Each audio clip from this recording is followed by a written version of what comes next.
Here is your Wednesday poll question at Smerconish.com. Has the Epstein saga permanently ruptured President Trump's hold on MAGA?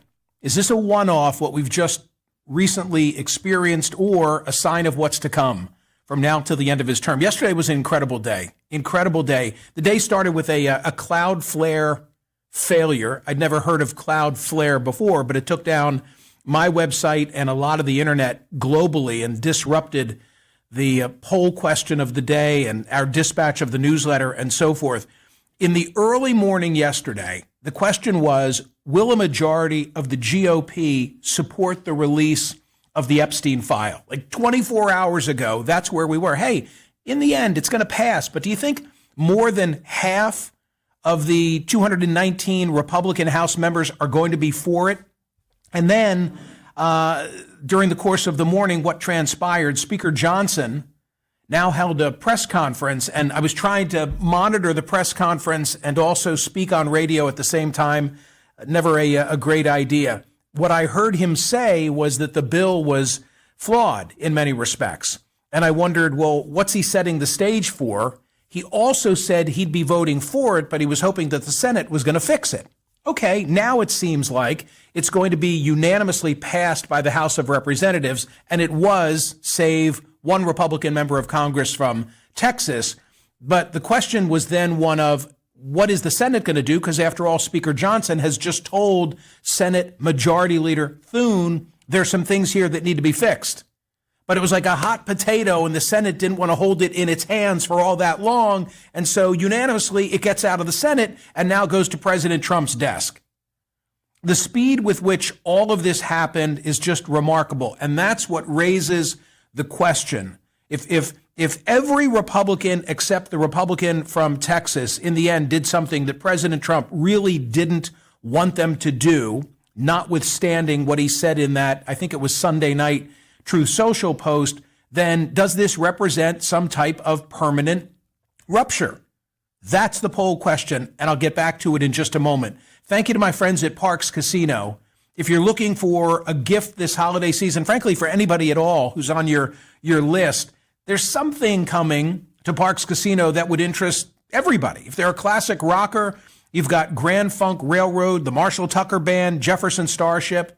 Maybe looking for a 16-time Grammy winner in David Foster and Catherine McPhee, or Broadway star Alan Cumming with his Uncut show that's a one-man cabaret performance, a tribute to the Piano Men, Elton John and Billy Joel. That's in February. Comedian Tracy Morgan. Who doesn't love Tracy Morgan? Comedian Kathleen Madigan, Melissa Etheridge, et cetera, et cetera, et cetera. And there's some great entertainment coming in December that you can get tickets for right now. For all of the above, Parx, P-A-R-X casino.com/entertainment. To buy your tickets, you've got to be 21. Gambling problem, call 1-800-GAMBLER. So not bad yesterday in terms of all the votes having been cast. When all was said and done, 23,217. On any other day, I'd be bummed with that kind of a result. But because of the Cloudflare failure, I wasn't sure we were going to break 10,000, honestly. So, and something else, the question was moot by early afternoon. So with all that in mind, will a majority of House Republican members vote to release the Epstein files? 85.5% said yes, they will. Again, 23,000 and change voted. Here's the Wednesday poll question. I love it. Mark Halpern joins me today. Perfect day to have him here to discuss this. Has the Epstein saga permanently ruptured President Trump's hold on MAGA? Lanny Davis was a great guest yesterday. Lanny, the Clinton advisor, the crisis manager, the attorney, tell it early, tell it all, tell it yourself. Advice that he says applies to all of us, not just presidents. But three things that he said that the president should have stood up and said early on in this controversy, assuming there's nothing nefarious in terms of President Trump and his own relationship with minors, and there's no evidence of any of that. One, I knew Epstein from my New York days, and I spent some time with him. Two, I never engaged in any conduct with any young women introduced to me by Epstein or Ms. Maxwell. 3, I denounce his abuses of younger women and the facilitation of those abuses by Maxwell, and I support the victims of Epstein who deserve all of our support. And then he could have said, and I'm also ordering that Maxwell be returned to a more maximum style facility, prison facility. Obviously, the president hasn't said any of that, but it was a great conversation yesterday as to how this could have been handled. Instead, because of his resistance fueling speculation, as I said here and as I had said on CNN, the president's really dug himself into a hole, such that you've got a lot of analyses that are being written today, including, and this is in the newsletter, Politico, 7 signs that he's losing his groove. Or something else that interested me from Nate Silver. You know, Nate Silver, the number cruncher, talking about can Trump still shoot somebody on Fifth Avenue, figuratively speaking. Listen to some of what Nate Silver wrote.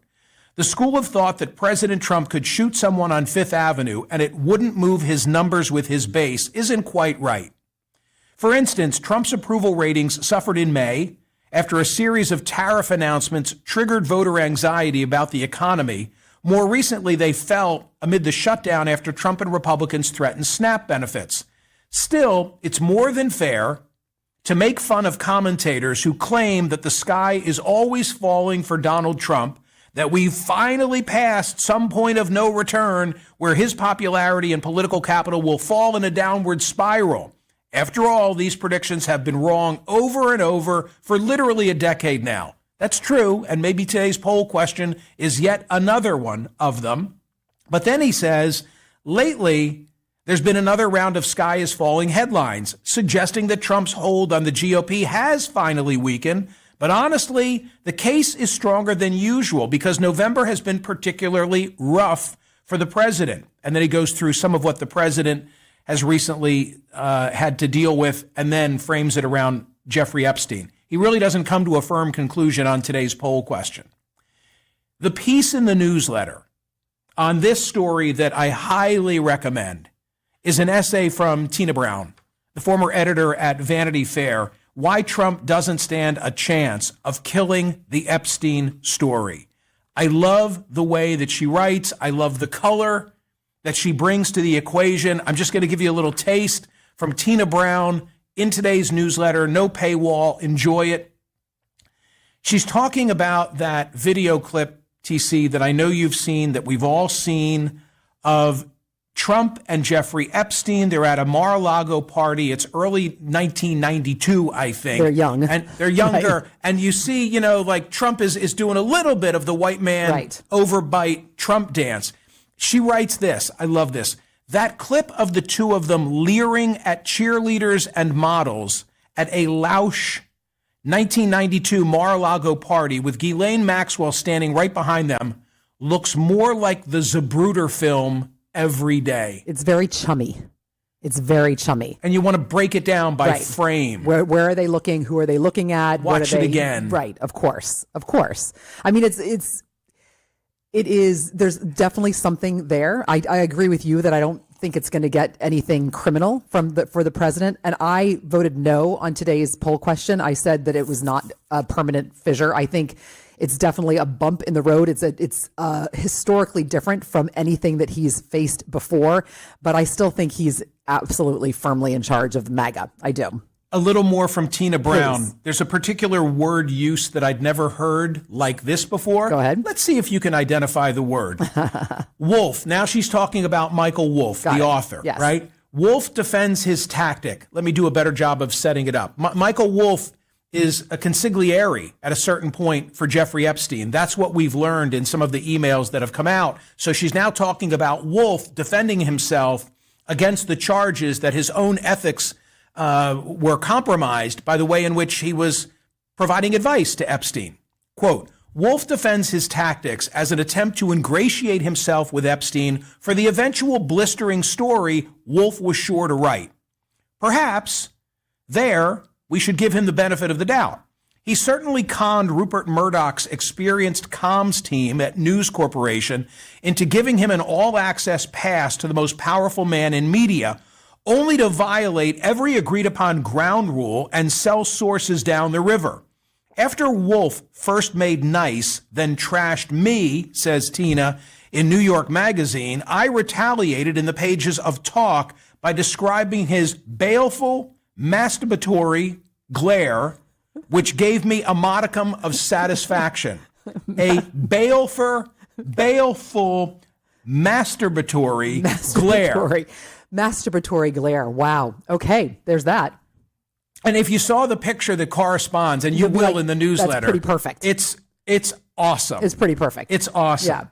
Yeah. She has a way with words. What are you going to do? She's a wordsmith. She goes on to say that there's no way this story is just too rich. There's no way that it's going away. Closing paragraph. Pardon me for this. Rena O, that's one of Epstein's victims, is also convinced that Epstein's core issue was that he had an extremely deformed penis. Some people have described it as the shape of an egg. I think it was more the shape of a lemon, and it was really small. When it was fully erect, it was probably like 2 inches. This is a quote. Why are we reading this? She does not believe that he was capable of penetrative sex.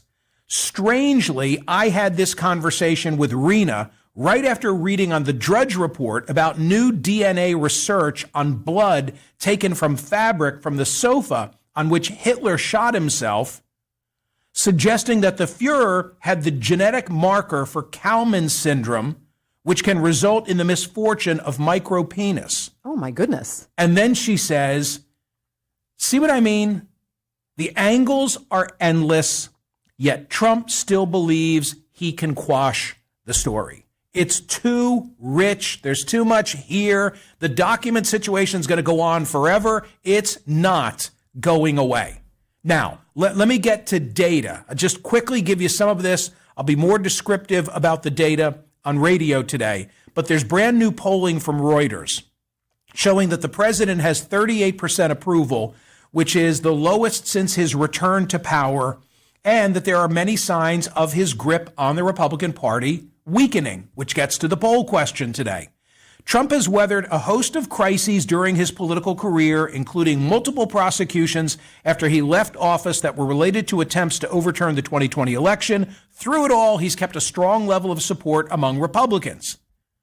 The new Reuters Ipsos poll showed his approval rating among Republicans at 82%, down from 87% earlier in the month.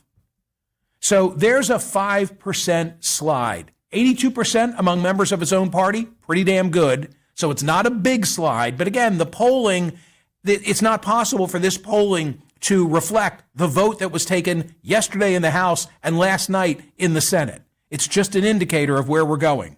Only 20%, including just 44% of Republicans, approve of how he's handled the Epstein case. I'd like to see that number updated.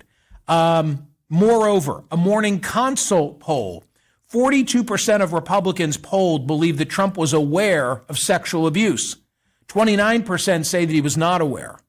Well, how, if 42% believe that he was aware of sexual abuse, can he maintain even an 82% approval rating among the GOP? I think he's vulnerable. Am I saying that there's a permanent rupture? No, I'm not today. My vote is a no vote, but it could become one for the reasons that Tina Brown writes about, which is to say, story's not going away.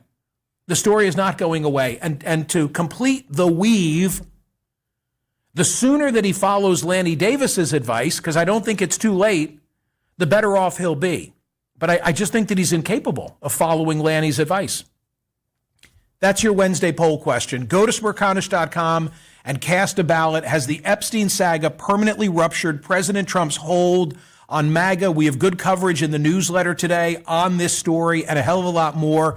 Please subscribe to the YouTube channel. Please subscribe to the YouTube channel. Set yourself up for notifications, and then you'll always be in the loop for this content. If you're listening to the podcast, please switch over at some point soon and watch on YouTube. See you on radio.